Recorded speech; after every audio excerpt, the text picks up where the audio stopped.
안녕하십니까. 보험업법의 박소연입니다. 자, 드디어 OT를 지나서 기본 이론의 제1강이 시작되었습니다. 혹시 OT를 안 보시고 오신 분들이 계신다면 일시정지 잠깐 눌러주시고요. OT 길이가 얼마 길지 않아요. 그 OT 다 보시고 온 후에 기본 강의를 함께 들어가시면 조금 더 효율적으로 공부하실 수 있으리라 장담드립니다. 자, 그래서 기본 이론을 한번 본격적으로 나아가 보겠습니다. 강의 범위에 대해서 먼저 보시려고 하는데요. 오늘 우리가 함께 공부할 부분이 어디냐 하니 제1장의 보험업과 보험업법, 그리고 이제 다음 강의에 이어가지고 제2장의 총칙 파트까지 함께 묶어서 공부를 해보려고 해요. 이 표 같은 경우에는 OT 때도 잠깐 보신 적 있는데 조금 더 리마인드, 상기시켜드리기 위해서 제가 가져와 봤고요. 보험 계리사 시험에서는 평균적으로 오늘 배우는 내용에서 0.4문제 정도 나온다 보시면 되시고, 손해사정사 시험에서는 평균적으로 1.2문제 정도 나온다 보시면 되십니다. 그러면 이게 한 문제 내지 두 문제가 나오거나 아니면 한 문제 또는 안 나오는 해도 있을 것인데, 안 나오는 해도 있으니까 어디 보자, 그냥 전략적으로 조금 뭐 확실하게 한두 문제씩 나오는 거 잡고 가면 되지 않을까? 이 부분 그냥 스킵할까?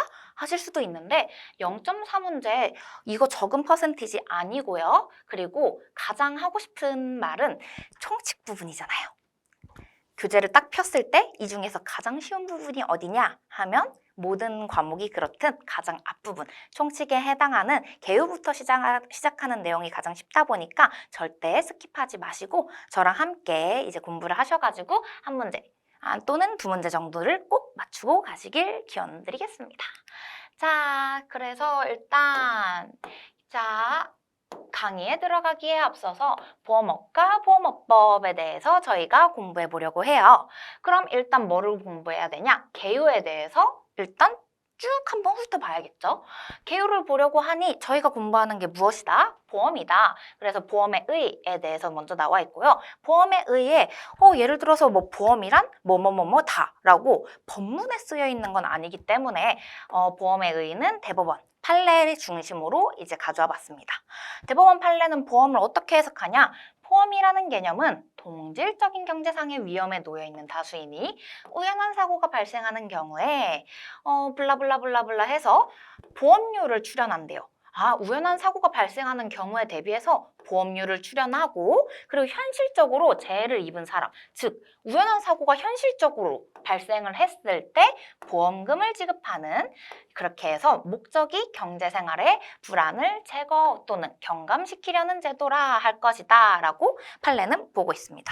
딱 내용 보셨을 때 이해 안 되는 부분 없으시죠? 그래도 여기서 체크할 게 굳이 있다면 기본적으로 보험은 뭐다? 위험이 있어야 된다. 왜?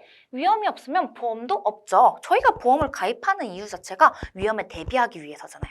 그래서 보험이라 하면 위험이라는 말이 꼭 들어가야 된다라고 생각하시면 될 것 같고요. 우연한 사고가 이제 현실적으로 발생하면 보험료가 보험금이 돼가지고 이렇게 지급이 되는구나 라는 거 아실 수 있습니다. 이런 기본적인 개념에서 보험제도는 저축, 상호보금, 개, 자가보험, 도박이나 복권, 보증 등과 구별된다고 볼 수 있습니다. 이 구별되는 개념 같은 경우에는 정말 쉽게 문제가 나온다면 한 줄 처리로 나올 수도 있죠. 사무보금은 보험의 일환이다. 이런 식으로 하면 틀린 거죠. 왜? 구별되는 제도이기 때문입니다. 각각의 이제 개념에서 뭐가 구체적으로 뭐가 다른지 이런 거 같은 경우에는 저희 보험계약법 시간에 아마 1강, 2강쯤에 자세하게 배우실 테니까 보험계약법에서 구체적으로 구별을 제도 이제 차이점 알고 가시면 좋으실 것 같고요. 저희는 보험업법에 치중해서 계속 들어가 보겠습니다. 보험의 기능에 대해서 보실게요. 보험의 효용. 사실 굉장히 쉬운 얘기들 하고 있는 거니까 빠르게 한번 짚고 넘어가면 보험의 긍정적인 기능이 무엇이냐라고 하니 경제적인 불안을 제거, 경감, 아까 봤던 얘기죠. 이제 판례가 하고 있는 얘기 똑같이 하고 있고요. 이제 부가적으로 사고 예방적 기능도 있고 이제 위험 분산의 기능을 가지고 있다라고 볼 수 있습니다. 그리고 한편으로는 자금 공급 기능도 가능하죠. 왜? 회사가, 이거는 보험사의 입장에서 보험 회사가 이제 자금 공급 기능을 가지고 있다. 그리고 또 신용 제공의 수단으로서도 이제 기능할 수 있다는 것도 부가적으로 보험의 효용이 되겠습니다. 보험의 폐단 같은 경우에는 긍정적인 측면이 있으면 당연히 부정적인 측면도 있고 이게 돈이 왔다 갔다 경제적인 이제 대가가 왔다 갔다 하는 거다 보니까 폐단이 있을 수밖에 없어요. 대표적으로 여러분이 잘 알고 계시는 도덕적 위험, 모럴 해저드를 초래할 가능성이 있고요. 보험의 역선택의 가능성도 있고요. 또 고의로 보험 사고를 일으키는 저희 보험 사기, 흔히 말하는 보험 사기를 말하는데 여기서는 좀 더 디테일하게 경성보험 사기 또는 손해가 이미 발생했어. 손해를 이미 발생했는데 과장해서 보험금을 노리는 이제 보험 범죄, 보험 사기, 연성보험 사기를 일으킬 가능성도 있습니다. 마지막으로 보험에 가입했다 보니까 내가 마음이 너무 놓여. 예를 들어서 내가 지금 뭐 팔 하나가 부러져서 기부스를 하고 있더라도 보험에 드러나서 일실 수익금이 일실 계속 나와. 월급에 준하는 만큼 나와. 이러면 주의를 게을리함으로써 사고 발생 가능성도 높일 수가 있죠. 이런 보험의 부정적인 기능, 폐단이 있고 그렇게 해서 본격적으로 여기서부터 시험에 나온다고 보시면 됩니다. 시험에 잘 나와요. 생각보다 잘 나와요. 보시면 43회도 나왔고 47회에도 불과 1년 전에도 나왔습니다. 이게 어떻게 나오느냐 하는데 보시면 가장 앞부분에서도 아까 말씀드렸다시피 나온다니까요. 너무 쉬운 부분이거든요. 함께 보시겠습니다. 보험 상품에 대해서 이제 공부해 볼 거예요. 보험에 대해서 공부했으니까 보험 상품이 뭐냐? 자, 여기도 나왔죠. 위험 보장을 목적으로 보험은 무조건 전제가 뭐다? 위험을 전제로 한다. 그래서 위험 보장을 목적으로 우연한 사건 발생에 관하여 금전 및 그 밖의 급여를 지급할 것을 약정을 한대요. 금전 및 그 밖에 지급할 급여가 뭐죠? 보험금이죠. 보통 이제 보험회사가 이제 지급할 것을 약정하고 그러면 보험 계약자, 일반적으로 우리에 해당하는 보험 계약자는 뭐를 해야겠어요? 대가를 수수하는 계약이래요. 그 대가를 누가 가져? 이거 같은 경우에는 이제 보험 대가를 수수하는 건 보험회사가 수수하는 거니까 이거는 보험료, 보험 계약자가 지급하는 보험료가 이 대가가 되겠구나라는 거를 알 수가 있고 그렇게 해서 이 개념이 나왔어요. 이 개념 자체가 시험 문제에 맞는 지문으로 쉽게 출제되면 나올 수도 있고요. 그래서 43회 때 실제로 나왔습니다. 이거를 사실 틀리면 안 되겠죠. 그러니까 총칙 부분도 꼼꼼하게 읽을 필요까지는 없더라도 스킵하면 안 된다는 게 이렇게 쉬운 문제도 실제로 시험 문제에 나온다라는 거 알아두시면 될 것 같고 그래서 보험 상품 크게 어떻게 구분되냐? 첫 번째 생명보험 상품, 두 번째 손해보험 상품, 세 번째 제3보험 상품으로 구분된다라고 이렇게 법에 규정이 되어 있습니다. 자, 그러면 여기 빨간 글씨들이 탁탁탁 놓여 있죠. 시험에 실제로 나오는 부분들입니다. 생명보험 상품이 무엇이냐라고 하니 다른 거 다 필요 없어요. 여기 책에 다 써 있을 건데 다른 거 다 필요 없고 위에 내용 그대로 반복하고 있고요. 여기서 포인트 체크하셔야 될 걸 사람의 생존 사망에 관하여 이제 보험 상품을 만들면 그게 뭐냐? 생명보험 상품이 되는 거고요. 생명보험 상품은 사람의 생존이나 사망을 이제 그 담보 조건으로 하고 있구나라고 보시면 되는 거고 그 다음 두 번째 손해보험 상품 같은 경우에는 우연한 사건, 가로는 일단 뺄게요. 우연한 사건으로 인하여 발생하는 손해에 대해 이거 조금 추상적이다. 그죠? 우연한 사건에 대해서 이런 손해를 보장한다. 대충 이런 뉘앙스로 갈 것 같은데 여기처럼 생존, 사망 이렇게 구체적으로 이제 규정하고 있진 않아서 조금 추상적이다. 일단 거기까지 짚고만 다음 걸로 넘어가 보시면 제3보험 상품을 먼저 보실게요. 제3보험 상품 같은 경우에는 사람의 질병, 상해 또는 이로 인한 간병에 관하여 제3보험 같은 경우에는 뭐다? 질병, 상해, 이로 인한 간병에 대해서 보장하고 있구나라는 걸 아시면 됩니다. 그러면 일단 명확하게 규정되어 있는 게 어느 거예요? 생명보험 상품과 제3보험 상품 같은 경우에는 명확하게 규정이 돼 있죠. 그래서 이제 그 안에 보험 상품 구체적으로 법률이 규정하고 있는 것 또한 명확하게 돼 있는 게 생명보험 상품과 제3보험 상품은 굉장히 간단해요. 생존과 사망이니까 생명보험 계약, 연금보험 계약, 그리고 이 연금보험 계약에는 퇴직보험 계약도 포함이 됩니다. 그래서 이거 어떻게 외우느냐? 생명보험 상품에는 사람의 생존이나 사망을 이제 그 조건으로 하는데 그 생명보험 계약, 보험 상품은 구체적으로 뭐가 있냐? 생명, 연금, 퇴직이니까 앞 글자만 따서 생연퇴라고 외우시면 됩니다. 생연퇴라고 외우시면 돼서 암기법 여기 제가 적어놨죠. 생명은 생연퇴라고 외우시면 되고 교과서에 옆에 꼭 써주세요. 생연퇴라고 써주시고 47회 이게 어떻게 시험 문제 이렇게 간단하게 나오지 싶은데 이런 식으로 나와요. 다음 중 생명보험 상품이 아닌 것은 해놓고 여기다 생명연금 퇴직한 다음에 여기 제 손해보험 상품에 들어가거나 재산보험에 들어가는 상품을 하나 끼워 넣는 거예요. 그러면 그거 체크해 주시면 되죠. 이거 어떻게 외운다? 아, 생연태가 안 들어가는 거 이제 다 제껴가지고 체크해서 아, 이거 생연태 아니다 하는 거 체크해서 맞춰주시면 되는 아주 쉬운 문제였고요. 손해보험 상품 잠깐 넘어가고 제3보험 먼저 보시면 질병상해 간병에 관해서 이제 보험 상품이다 보니까 간단합니다. 질병보험 계약, 상해보험 계약, 간병보험 계약 이렇게 아주 간단하게 시험 문제가 47회 때 출제가 되었습니다. 그러면 손해보험 상품 아까 이거 제가 뭐라 했죠? 너무 추상적이라고 했잖아요. 이 추상적인 우연한 사건 그러면 이거에 해당하는 것들 너무 많은데요? 싶잖아요. 총 14가지입니다. 이거 다 외워야 하나요? 하면 시험에 다 외우라고는 안 하겠죠.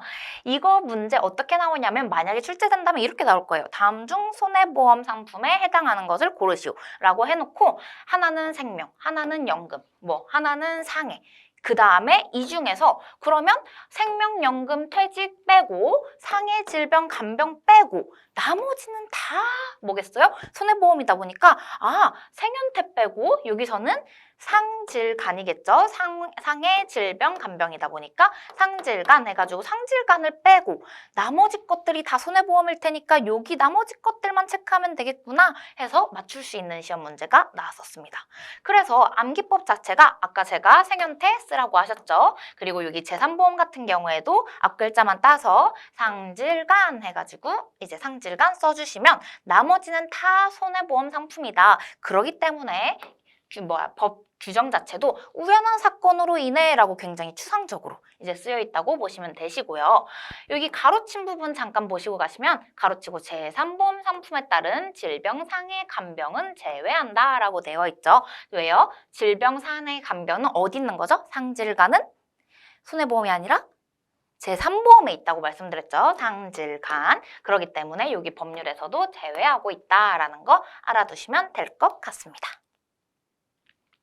자, 다음에 보시면 보험 상품에서 제외되는 보험입니다. 보험 상품, 저희가 보험업법에서 보험 상품에 대해서 공부하고 있는 거고요. 보험이긴 한데 보험 상품에서 제외되는 거예요.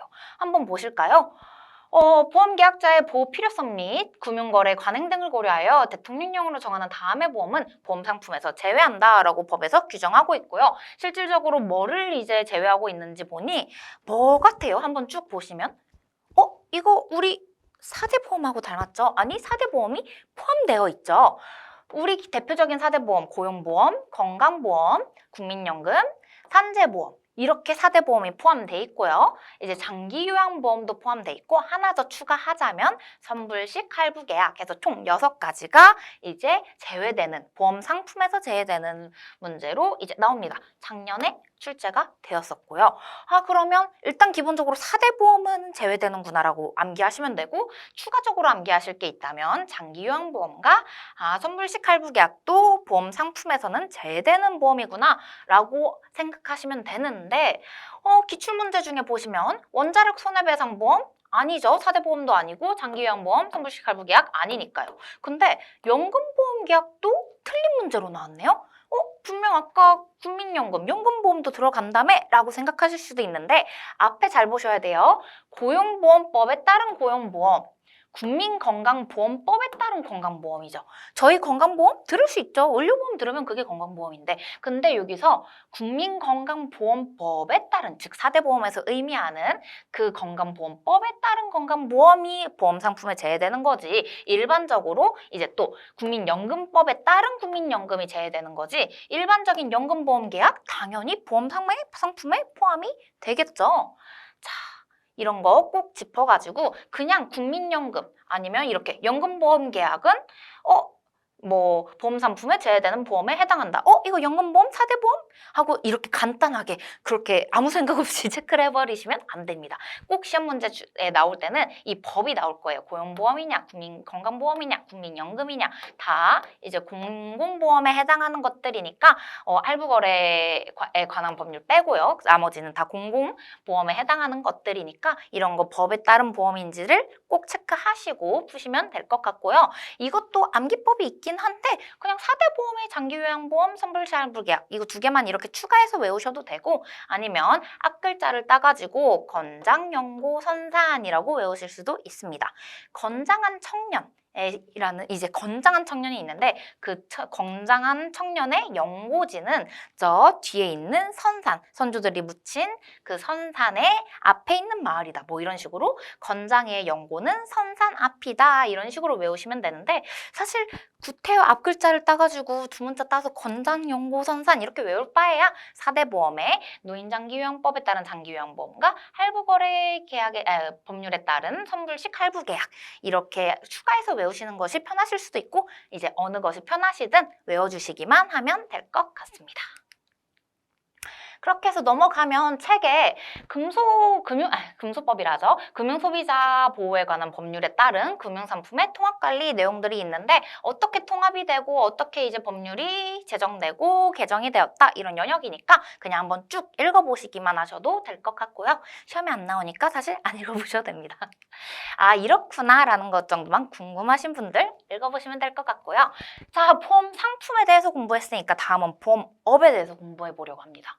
보험업이란 보험 상품의 지급과 관련하여 발생하는 보험의 인수, 보험료 수수 및 보험금의 지급 그냥 보험회사가 하는 것들이죠. 이런 것을 영업으로 하는 것을 보험업이라 한다. 워낙 그냥 단순한 개념 이어서 외울 것도 없겠죠. 그렇게 해서 뭐가 있다? 생명보험업, 손해보험업, 재산보험업.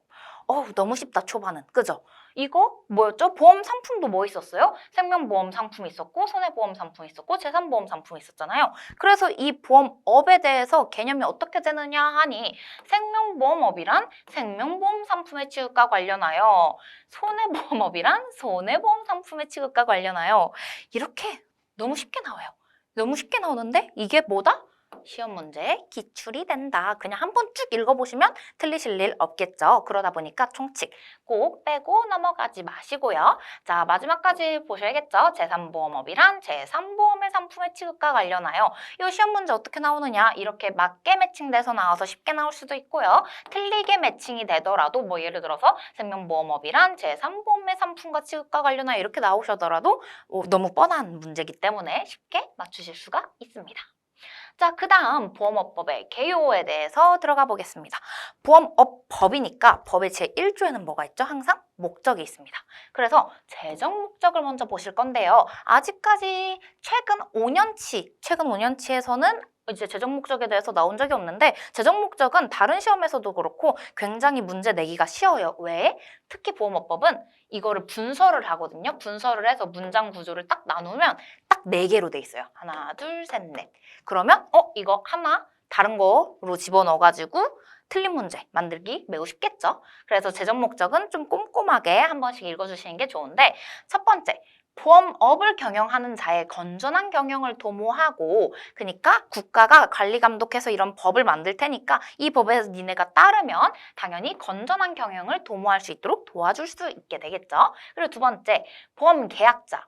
비보험자, 그 밖에 이해관계인의 권익을 보호함으로써 누구를 보호해요? 살짝 보시면 경제적 약자들이죠. 상대적으로 경제적 약자들을 보호하는 거기 때문에 이게 만약에 시험 문제에 보험회사를 보호하고 이런 식으로 보험계약자, 보험회사, 뭐 그 밖에 이해관계인의 권익을 보호함으로써 하면 그냥 스무스하게 넘어갈 수도 있는데 틀린 거죠. 왜? 약자를 보호하려고 이제 제정이 되었다 보니까 보험회사는 경영하는 자는 들어가지 않는다라는 거 꼭 체크해 주시고 보험업의 건전한 육성과 국민경제의 균형 있는 발전에 기여함을 목적으로 하고 있다는 이런 당연한 얘기들 하고 있습니다. 당연한 얘기다 보니까 생각보다 시험 문제 나오면 헷갈릴 수도 있어요. 어떻게 헷갈리냐? 보험 가입을 촉진한다 하면 뭔가 맞을 것 같기도 해. 왜? 보험업법이잖아. 보험업을 그러면은 가입을 촉진시켜야지 보험업법은 좋은 거 아닌가? 이렇게 헷갈리실 수도 있는데 이런 거 법에 있는 거예요. 제정 목적은 제1조에 규정된 거니까 제1조의 법 제정 목적에는 없다라는 거 알아두시고 보험사업의 효율적인 지도 감독 와 이거 진짜 그럴듯한데? 이런 말 안 나와 있죠. 민영 및 공영보험의 지도 감독도 없고요. 근로자의 인권 뭐 뜬금없이 이렇게 나올 수도 있는데 다 틀린 거다라는 거 체크해 주시면 좋을 것 같아요. 자, 그 다음에 보험업법의 의의에 대해서 보시면 실질적인 의미로서는 보험업을 규율하는 모든 법을 의미합니다. 그렇기 때문에 저희 OT에서 보셨던 자료와 같이 보험업법뿐만 아니라 뭐 시행령 해가지고 금소법 해가지고 쭉 나올 수가 있는데 저희가 이제 공부하는 것은 모든 보험업법의 실질적 의미의 보험업법을 공부하는 것이 아니라 시험 문제에 자주 나오는 것 그것만 공부하는 거기 때문에 다 볼 필요는 없고요.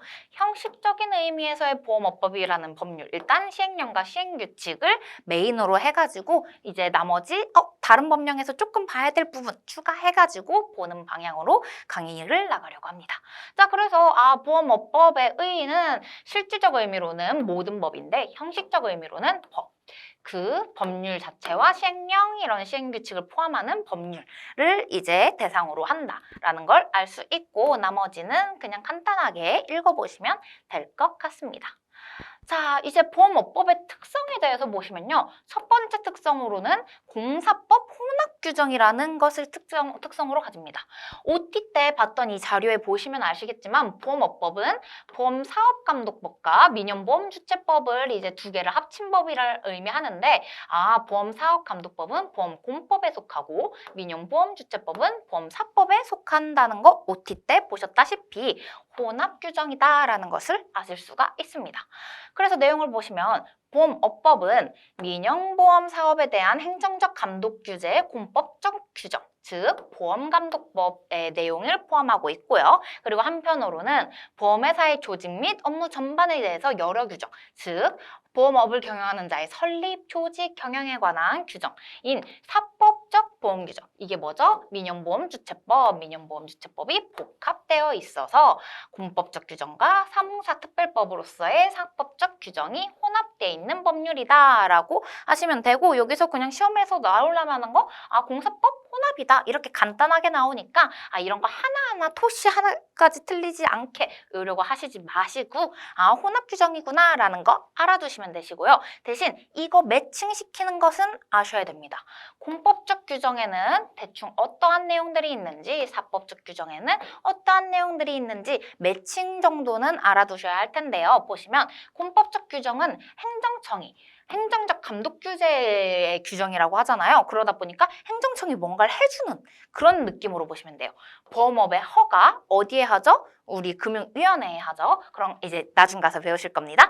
이런 허가 아니면 보험대리점, 중개사, 계리사, 모손사 이런 등록 아니면 보험회사, 모집 종사자 등등의 규제 및 감독, 각종 인허가 제도, 각종 벌칙 다 누가 하죠? 행정기관에서 하겠죠? 그러다 보니까 공법의 영역이다라는 거 아실 수 있고요. 여기 보시면 3법과 달리 정한 주식회사의 설립, 조직, 경영에 관한 내용 이거는 회사 그 자체 설립, 조직, 경영에 관한 내용이니까 사법적 규정이구나 알겠고 상호회사에 마찬가지로 설립, 조직, 경영에 관한 사항 모집 종사자의 행위에 대해서 보험회사의 손해배상 책임 이런 것도 공법이 아니라 사법이라는 거죠. 왜냐하면 손해배상 책임이니까 사법적 규정이라는 거 아실 수 있을 테고요.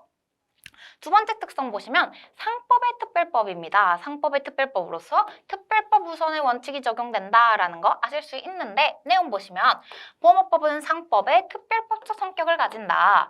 왜? 상법의 규정을 일부 배제하거나 완화하고 있다는 점에서 그래서 특별법적 성격도 가지고 있다는 거 알아두시면 되시고 그러므로 상법과 보험업법이 상충될 경우에는 보험업법의 사법적 규정이 상법에 우선하여 적용된다.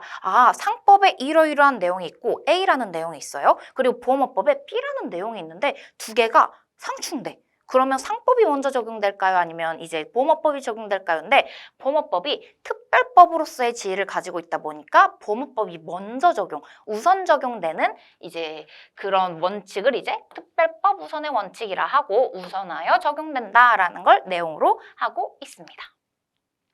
다음으로 넘어가서 보험업법의 적용 범위 보시면 보험업법은 사회보험과 아까 저희 공부했었죠? 그리고 공제에는 적용이 되지 않으며 이들에 대해서는 별도의 관련 법에 따른다라고 되어 있어서 보험업법에 적용을 받지 않는다라고 되어 있네요. 아까 저희 공부했었죠? 사회보험 같은 경우에서 보험업법이 적용되지도 않지만 보험업법상 보험 상품에 제외되는 거 이거 리마인드 개념으로 그냥 적어놓은 거예요. 뭐였죠? 건장이의 연고는 쩍이 있는 선산이다. 이런 식으로 건장연고선산 두 문자로도 외울 수 있고 4대 보험의 이제 선불식 할부 계약과 그리고 노인장기 요양보험에 따른 이제 그 보험을 추가해 주셔서 이렇게 간단하게 외우실 수도 있다고 하셨습니다. 그 다음 보험업법의 보수법령 및 관련 법률 한번 쭉 읽어보시면 돼요. 시험 문제에 안 나오니까 그냥 이러이러한 것들이 있구나 알아두시면 되고요. 보험감독의 필요성에 대해서 공부하실 건데요. 어느덧 제3절에 대해 3절로 넘어갔습니다. 보험감독의 필요성 공부하시면 첫 번째, 보험업의 사회성과 공공성 성격 때문에 감독이 필요하대요. 내용을 보시면 불특정 다수의 보험 계약자와 보험회사와의 이해관계적인 측면과 더불어 다수의 공공의 이익과도 밀접한 관계를 가지고 있으므로 보험업은 민간보험회사가 운영할 지연정 사회성과 공공성을 띌 수밖에 없다. 다수의 공공의 이익과도 밀접한 관계를 가지고 있으니까 그렇다는 거 충분히 이해되실 거고요. 보험 계약자의 보호 필요성도 있네요. 보험 계약자의 보호 필요성? 이거 어디서 봤었죠? 보험업법의 목적에 보험 계약자의 보호도 있었죠. 권익보호. 일반적으로 보험 계약자는 경제적으로 약자인 위치에 있으며 통상 보험에 대한 전문적인 지식이 부족하고 보험약관을 만드는 부업계약화가 되고 있어서 보험 계약자의 보호가 특별히 요구된다라는 점 읽어보시면 이해 안 될 부분 없으시고요. 세 번째, 사회 정책적인 필요성에 의해서도 보험 감독이 필요하다라는 거 아실 수가 있는데 장기에 걸쳐서 지속적으로 유지돼요. 왜? 가입 기간이 뭐 생존시까지도 될 수가 있고 그냥 1년, 2년 이렇게 단기간이 아니라 장기까지 늘어날 수도 있고 또 장기간에 걸쳐서 보험 계약자와 보험회사 간의 관계가 유지되어야 한대요. 왜? 사고 발생 시와 보험금 지급 시가 차이가 있기 때문에 그렇기 때문에 이 장기간에 걸쳐서 어떠한 이런 계약 관계, 법률 관계가 있다 보니까 보험회사의 건전한 경영과 경영 지속성이 굉장히 중요해요. 그 간극 사이에 뭐 보험회사가 망해버린다거나 이러면 그 피해는 고스란히 이제 경제적인 약자에게 돌아가는 거다 보니까 사회 정책적으로 관리 감독되어야 할 필요가 있기 때문에 보험 감독의 필요성으로서 사회 정책적 필요성이 하나가 꼽히고 있습니다. 예를 들어서 보험 수요의 잠재성 이러면 틀린 문제죠. 왜? 보험 수요 하니까 니즈를 말하는 건데 이 니즈가 잠재적으로 있다고 해가지고 보험 감독을 할 필요성이 있을까요? 이것도 충분히 틀린 문제로 나올 수가 있어서 이제 이렇게 적어놓은 게 보험 수요의 잠재성과는 아무런 연관이 없다라는 거 하나 짚고 가시면 좋을 것 같고요. 금소법, 금융소비자 보호에 관한 법률의 최종 목적 해가지고 나와 있는데 시험 범위이긴 하나 아직까지는 금소법이 저희 시험 문제에 직접적으로 기출된 적은 단 한 번도 없기 때문에 그냥 필요하신 분만 간략히 읽고 넘어가시면 될 것 같습니다. 자, 그래서 시험 문제에 충분히 나올 수 있는 파트 다시 등장했죠. 보험업의 감독 방법에 대해서 공부하겠습니다. 보험업의 감독 방법은 일단 각국의 보험 정책 및 경제제도에 따라 다르지만 크게 공시주의, 준칙주의, 실질적 감독주의로 구분할 수 있다고 하네요. 일단 여기서 가장 눈에 띄는 게 이 화살표죠. 화살표를 따라가 보니 감독이 강화되는 순대로 이제 서술해놨구나라는 걸 알 수가 있고요. 역으로 말하면 공시주의가 가장 감독이 약화된 제도구나라는 것도 아실 수 있습니다. 내용을 보시면 공시주의란 국가가 직접적인 감독을 하지 않고 보험회사로 하여금 일정한 시기에 일반 국민에게 공시하도록 하여서 일반 국민이 보험회사의 경영 실태에 대해서 스스로 판단하게 해서 이제 자신의 이익을 보호하게 하는 것이래요. 그러니까 직접적인 감독을 안 하고 보험회사 니네 그냥 공시만 해. 그런 판단은 보험 가입자 국민이 알아서 할 거야 라는 건데 당연히 규제가 가장 약한 방법이어서 규제라고 하기도 좀 민망할 만치 형식적인 감독에 그치는 수준에 이르는 게 공시주의다라는 거 아실 수 있고요. 그 다음으로 이제 강화가 조금 더 된 게 준칙주의입니다.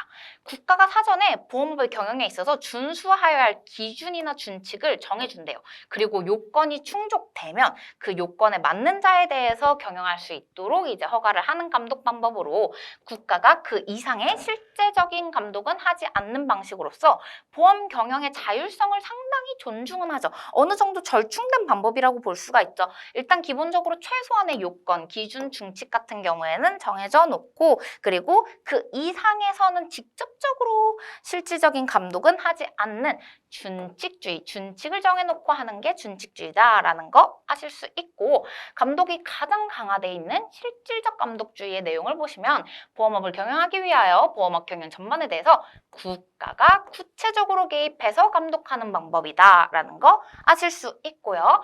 이거 우리 보험업의 특성에서 봤었죠. 보험업의 공공성과 사회성의 근거를 둔 가장 엄격한 감독 방식이다라는 것까지 알 수 있습니다. 그래서 이름도 뭐다?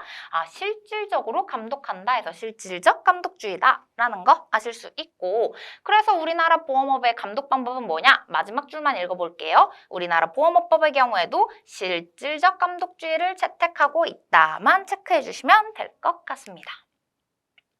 자, 그래서 여기 보시면 보험감독기구에 대해서 더 이상 이제 공부를 하시면 보험감독기구가 뭐냐? 저희가 잘 알고 있는 금융위원회 또는 이제 더 나가시면 금융감독원에 대해서 공부를 하실 텐데 이제 쭉 내용이 이어져요. 그러다 보니까 일단 한번 끊고 이제 보험감독기구에 대해서는 제 2강으로 넘어가서 계속해서 공부를 해보시겠습니다.